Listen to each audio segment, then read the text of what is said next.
Hey guys, it's very late on Wednesday. I'm Luluco, and my Skype is still on. Starting off with a sad announcement. One of our geeks has left the ranks. Unfortunately, Coolio will not be joining us anymore. So he had some personal stuff going on, but we all wish him the best of luck. We will miss him, as I'm sure all of you will. We'll be announcing auditions for his replacement as soon as possible, so please look forward to that. Yes, indeed, one of you could be the next Tuesday contributor on Geeks of the Week. Since Mario didn't get a chance to comment on the Earth's Mightiest Heroes being cancelled, here's my extremely eloquent comment on the matter. Why would you cancel a show that ties into the biggest movie of the year, one of the biggest movies of all freaking time? It's not like Marvel movies are gonna stop anytime soon. I mean, Thor 2 is coming out, Iron Man 3 is coming out, please for the love of God, let there be a Black Widow movie. So I don't understand why Disney would just up and cancel the show. I mean, it was a fantastic show, really well done. I don't get it. Maybe the problem was that the only people watching it were me, my boyfriend, and Mario. Whatever it is, it seems like a really stupid move on Disney's part, in my opinion. But I can only hope that they're replacing it with something bigger and better. Well, I guess time will tell. Also, since Mario actually talked about a comic series I know about, I would like to extend my opinion on the subject. If you guys didn't see Mario's video from last week, he gave his review on the new series before Watchmen. Having read the original Watchmen a few times myself, I can also attest to Alan Moore's genius and the richness of the universe he created within Watchmen. So I'm not surprised that someone got the great idea to do a prologue series, but really it shouldn't have been done by anybody other than Alan Moore himself, although that would never ever happen. For those of you who don't know, Alan Moore and DC had a falling out a few years back. Calling it a falling out is kind of like saying the atom bomb was a fireworks show. Now Alan Moore has no rights to any of his comics, anything he produced while he was at DC, which is how the Watchmen movie got made, and now how this series is being published. Well, I think it's cool that we get to see some backstory for characters like the original Night Owl. I wouldn't even consider the stories canon if they didn't come from the original creator. I'm sure Alan had his own visions for what these characters' histories were. I don't doubt that he didn't think of something.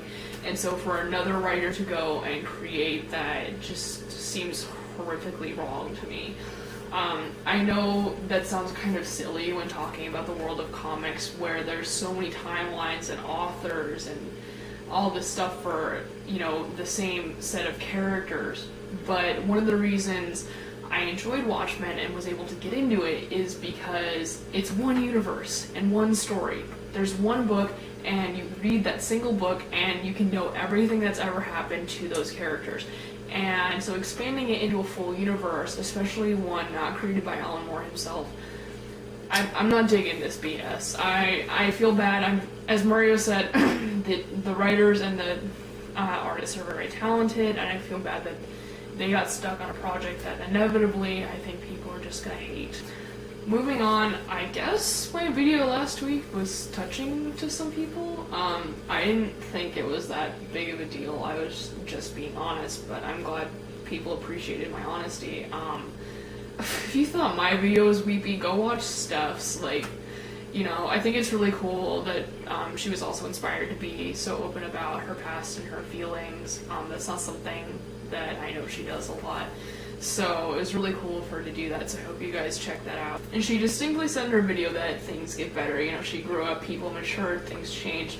But this got me thinking a little bit more negatively because, while things have definitely gotten better, I think, for most geeks, there's a lot of things that haven't changed at all. I see this especially in the cosplay community, but even as geeks, we are supposed to be united by these things that we mutually love that most people don't even know exist. But we'd find all these little nitpicky ways to divide ourselves even further. Like, longtime Shin Megami Tensei fans hating on people who've only played Persona 3 or 4. or a cosplayer is hating on other cosplayers for choosing certain characters and stupid shit like that.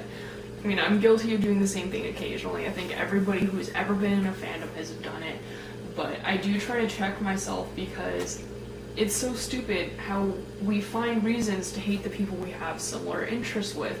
I think the whole geek community tends to forget how much we've collectively struggled to be accepted and to find a place where we can be ourselves, because we spend so much time finding reasons to dislike each other.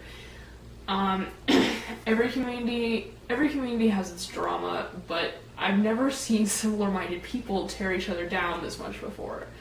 I mean, if you meet someone who likes the same show as you, that should be awesome. If they don't ship your OTP or like the same characters, you know, to me, that's just something for you guys to discuss and debate about, and that's the sort of things that I love about fandom, is that you can talk about these things. It's not a reason to hate each other. People being unnecessarily rude because you don't like the same ship or the same character, that's a reason to dislike somebody, but not just based on opinions alone. I guess the point I'm trying to make is there is a flip side to this whole widening geek community thing. Well, it's great to find a home with people who like the same things you do. We all need to take the responsibility to make this community a safe place for other people, because God knows that's what we were all looking for to begin with. I'm sorry to continue with the seriousness and be all down in the dumps. Maybe this should have been an official sad week or serious business week or something, I don't know. I know I hinted at an interview for next week, but it kind of looks like it's not going to work out, which is a major bummer. But I am trying to set some things up for the future, and I am planning my next anime review. It's about a show that I really enjoy that more people, I think, need to watch and know about, because I think a lot more people would enjoy it if they knew about it. The other thing is, I'm kind of freaking out right now because next week is Anime Expo and I finally get to go, and that's really cool and really awesome, but nothing's done, so it's the pre-con crunch thing all over again. But yes, I will be there unless something terrible happens, so hopefully I'll see some of you guys there. As usual, I will be posting my cosplay schedule up on my fan page when I get it finalized, so you guys will know what I will be wearing and who to look out for. Please say hello if you're a fan of the show and if you see me at AX. I would really love to meet some fans of the show. It'd be really cool. I'll even put you on the show if you see me. Until then, I hope you guys enjoy the rest of your week. Please remember to subscribe and share and watch the other geeks, and I'll see you all next Wednesday.